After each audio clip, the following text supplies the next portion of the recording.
మోకాళ్ల మరియు నడుము నొప్పులకు చిన్న ఇంజెక్షన్ ద్వారా పరిష్కారం. డాక్టర్ ప్రకాష్ గుడిపూడి, 18 సంవత్సరాల అనుభవం. సంప్రదించండి. Elite spine and pain management centre, Manikonda, Hyderabad.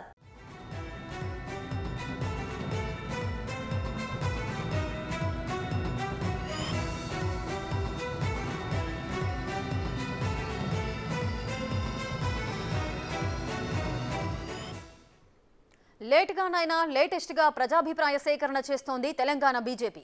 ఒకవైపు కాంగ్రెస్ దరఖాస్తుల స్వీకరణ పూర్తి చేసింది, మరోవైపు బీఆర్ఎస్ సమీక్షా సమావేశాల్లో అభ్యర్థులను ప్రకటిస్తోంది. ఇప్పుడు బీజేపీ కథన రంగంలోకి దూకుతోంది.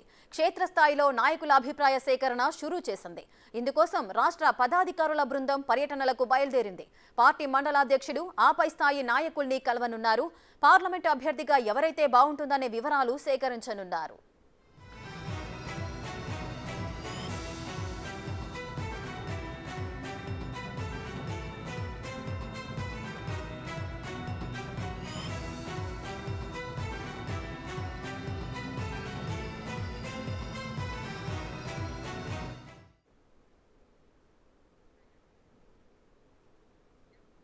రెటిక తెలంగాణ బీజేపీ అయితే దరఖాస్తులకు సంబంధించి కూడా పదాధికారుల సమీక్షకు బయలుదేరింది. మరింత సమాచారం ప్రతినిధి వెంకట్ లైవ్ లో అందిస్తారు. వెంకట్,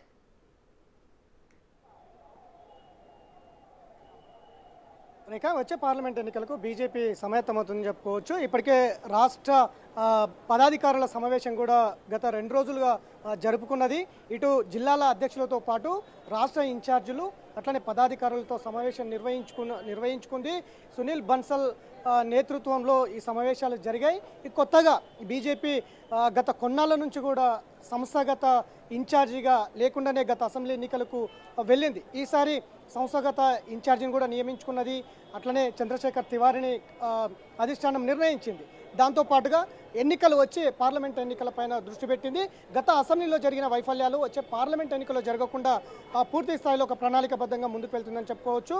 అందులో భాగంగానే ఇప్పటికే 17 పార్లమెంటు స్థానాలకు 4 సిట్టింగ్ స్థానాలు ఇప్పుడే ఉన్నాయి కాబట్టి అందులో 3 సిట్టింగ్ స్థానాలకు అభ్యర్థులు ఖరారు అయినట్టుగా మనకు సమాచారం తెలుస్తుంది. ఒకటి సిట్టింగ్ సంబంధించి ఆదిలాబాద్ స్వయం బాబురావుది కొంత అటు ఇటుగా ఉన్నట్టు కూడా మనకు తెలుస్తుంది. ఇట్లా మిగతా ఇంకా 13 పార్లమెంటు నియోజకవర్గాలకు అభ్యర్థుల వేటలో అయితే బీజేపీ ప్రణాళికలు రచిస్తుందని చెప్పుకోవచ్చు.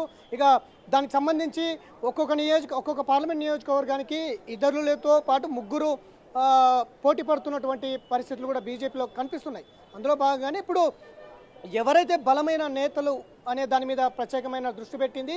ప్రజా అభిప్రాయ సేకరణ చేస్తుంది. ప్రతి నియోజకవర్గంలో ప్రజల నుంచి ఎలాంటి నేత అయితే పార్లమెంటు ఎన్నికల్లో బాగుంటుందనే ప్రజాభిప్రాయ సేకరణ ఇటు పార్టీ శ్రేణులతో పాటు ప్రజలతో పాటు తీసుకుంటున్నటువంటి సిచ్యువేషన్ ఇప్పుడు బీజేపీలో కనిపిస్తుంది. ఇవాళ రేపు 2 రోజుల పాటు అభిప్రాయ సేకరణ తీసుకున్న తర్వాత లిస్టు ప్రకటించే అవకాశం ఉంది. ఇప్పటికే గత వారంలోనే మొదటి లిస్టు ప్రకటిస్తామని బీజేపీ చెప్పినప్పటికీ మరి ఈ వారంలో ప్రకటిస్తుందా, మరి గత అసెంబ్లీ ఎన్నికల్లో ఏదైతే నడిచిందో అదే మళ్ళీ కొనసాగిస్తుందా అనేది అయితే కొంత ఆసక్తిగా ఉంది. ఇక ఇప్పటికే గావ్ చలో బస్తీ చలో కార్యక్రమం కూడా పార్టీ నిర్వహించుకుంటుంది. ప్రతి గ్రామానికి ప్రతి ఇంటికి బీజేపీ వెళ్ళి బీజేపీ ప్రకటించిన సంక్షేమ పథకాలన్నీ కూడా ప్రజలకు వివరించి ఓట్లు అడిగేందుకైతే బీజేపీ ముందుకు వెళ్తుంది. అందులో భాగంగానే ఇవాళ మొత్తం దేశవ్యాప్తంగా గావ్ చలో బస్తీ చలో ఘర్ చలో అంటూ ప్రజల ముందుకు వెళ్తుంది బీజేపీ. ఇక 17 స్థానాలకు సంబంధించి కూడా అన్ని ప్రణాళికాబద్ధంగా ఒక బలమైన నేతలు ఎన్నికల బరిలో దించితే ఇటు బీఆర్ఎస్ కాంగ్రెస్ అభ్యర్థులను తట్టుకొని ముందుకు నిలబడతారనేది అయితే బీజేపీ ప్లాన్ చేస్తుంది. అందులో భాగంగానే ప్రజాభిప్రాయ సేకరణ చేపడుతుంది 2 రోజుల పాటు అని చెప్పుకోవచ్చు. రేఖ, వెంకట్, అయితే పార్లమెంట్ అభ్యర్థిగా ఎవరైతే బాగుంటుందనే ప్రజాభిప్రాయ సేకరణకైతే వెళ్తున్నారు. మొదటగా అంటే ఎన్ని రోజుల వరకు ఈ ప్రజాభిప్రాయ సేకరణ చేస్తారు, ఎన్ని రోజుల పాటు ఏ నియోజకవర్గాల్లో చేయబోతున్నారు, ఈ ప్రజాభిప్రాయ సేకరణలో ఎవరెవరు బీజేపీ నేతలు పాల్గొనే అవకాశాలు ఉన్నాయి?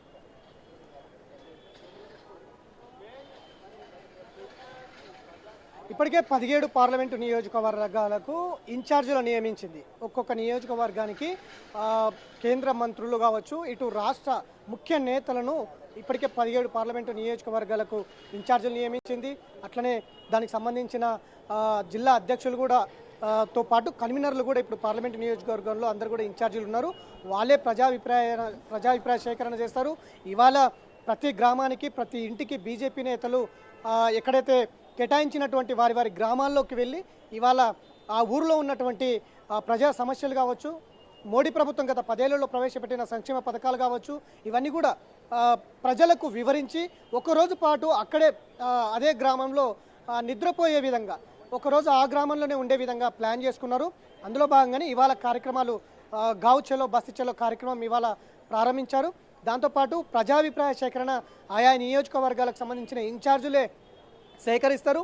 సేకరించిన తర్వాత అంటే ఖమ్మం, నల్లగొండ ఇట్లాంటి ప్రాంతాలకు కొంత అభ్యర్థులు లేకపోయినప్పటికీ, అట్లనే హైదరాబాద్ ప్రధానంగా కొన్ని పార్లమెంట్ స్థానాలకు అభ్యర్థులు కొంత కొరత ఉన్నప్పటికీ అక్కడ ఇతర పార్టీల నుంచి వచ్చే మాత్రం తీసుకొని అక్కడ వాళ్ళకు బలమైన నేతలు అక్కడ దించేందుకైతే బీజేపీ ఒకవైపు ప్రణాళికలు రచిస్తూ ఉంది. ఇక మిగతా ఎస్సీ రిజర్వ్డ్ కావచ్చు, ఎస్టీ రిజర్వ్డ్కి సంబంధించి 5 స్థానాలు ఉన్నాయి. వాటి మీద కూడా ప్రత్యేకమైన దృష్టి పెట్టింది. ప్రధానంగా ఎన్నడూ లేనంతగా ఈసారి ఒక కొత్త విధానం ప్రజాభిప్రాయ సేకరణ అనేది. ఇప్పటికే గత పార్లమెంట్ ఎన్నికలు ఎవరున్నారు, పార్లమెంటుకు సంబంధించిన ఎంపీ ఎట్లా ఉంది పరిపాలన, ఏవైనా అభివృద్ధి పనులు చేశారా, లేకపోతే ఇప్పుడు బీజేపీ తరపు నుంచి ఎలాంటి అభ్యర్థి అయితే బాగుంటుంది అనే దాని మీద ప్రధానంగా ప్రజల నుంచి ఇటు పార్టీ శ్రేణుల నుంచి ఒక స్పష్టమైన ప్రజాభిప్రాయ సేకరణ చేసుకున్న తర్వాత వాళ్ళు కూడా ఒక లిస్టు తయారు చేసి అధిష్టానానికి అందిస్తుంది. అధిష్టానం ఇప్పటికే బిఎల్ సంతోష్ కూడా 2 రోజుల పాటు హైదరాబాద్లో ఉన్నారు. ఇటు సంఘు పరివారాలతో కూడా ముఖ్య సమావేశం ఏర్పాటు చేసుకొని రాష్ట్ర పరిస్థితులపైన కూడా వాళ్ళు కూడా ఒక సమీక్ష సమావేశం నిర్వహిస్తున్నారు. ఇట్లా సంఘు పరివారులు బీజేపీ రెండు కలిసి కూడా వచ్చే ఎన్నికలకు ప్రణాళికాబద్ధంగా ముందుకు వెళ్లేందుకు కసరత్తులు చేస్తున్నారని చెప్పుకోవచ్చు. Rekha. Right, thank you Venkat, thanks for the live details.